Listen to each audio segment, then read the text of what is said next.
Israel और Hamas के बीच जंग का सिलसिला लगातार जारी है। दिन ब दिन युद्ध और ज्यादा विध्वंसक रूप लेता जा रहा है।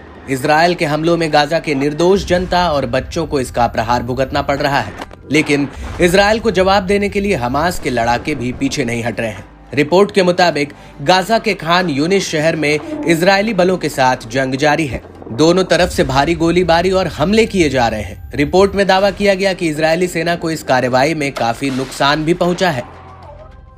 इस कड़ी में अल कसम ब्रिगेड ने पुष्टि की है कि उसके लड़ाकों ने शावास का इस्तेमाल करके एक इजरायली सैन्य वाहक को निशाना बनाया।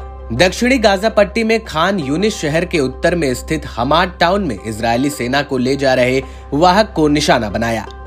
इसके साथ ही अल कसम ब्रिगेड का एक वीडियो भी सामने आया है, जिसमें वह इजरायली ड्रोन को हवा में ही मार गिराते हैं। अल कसम ब्रिगेड के लड़ाकों ने अल यासीन 105 एंटी टैंक मिसाइल और टेंडेम गोले का उपयोग करके एक इजरायली सैन्य वाहक और एक मरकवा टैंक को भी निशाना बनाया। जंग में हो रहे हमले यही नहीं रुके। अल कसम ब्रिगेड के साथ साथ अल कुद्स ब्रिगेड ने गाजा में इजरायली फोर्स पर जबरदस्त हमला किया। अल कुद्स ब्रिगेड ने पुष्टि की कि उनके लड़ाकों ने एंटी टैंक मिसाइलों का उपयोग करके मध्य क्षेत्र में अल जहरा शहर के उत्तर में कई इजरायली सैन्य वाहनों को निशाना बनाया।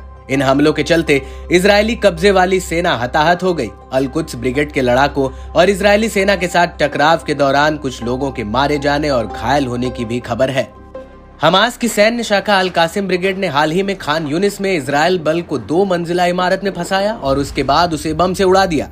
अल कसम ब्रिगेड के इस दावे की पुष्टि खुद इजरायली सेना ने की थी। इस बीच जबालिया शिविर में मुजाहिदीन ब्रिगेड ने कम दूरी की मिसाइलों का उपयोग करके इजरायली सैनिकों की एक सभा को निशाना बनाने की पुष्टि की। वहीं अल कुद्स ब्रिगेड के लड़ाकों ने अल अक्सा शहीद ब्रिगेड के लड़ाकों के साथ मिलकर इजरायली फोर्स पर हमला बोला था।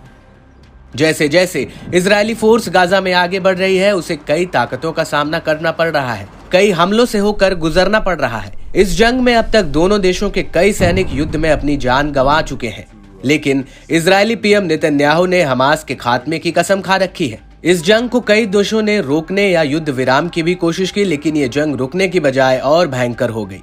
7 अक्टूबर को हमास के सबसे बड़े हमले में इजरायल में लगभग 1160 मौतें हुई। फिलिस्तीनी ग्रुप ने लगभग 250 इजरायली और विदेशी लोगों को भी बंधक बना लिया था, लेकिन इसके बाद इजरायली सेना के हमले से गाजा और वहां के लोगों को भारी नुकसान उठाना पड़ा।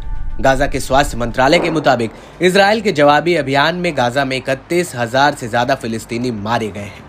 गाजा में 23 लाख लोगों में 85% से ज्यादा बेघर हो गए हैं, जबकि तकरीबन 72,000 से ज्यादा लोग घायल हो गए हैं। गाजा की 1/4 आबादी खाने पीने की गंभीर समस्या से गुजर रही है।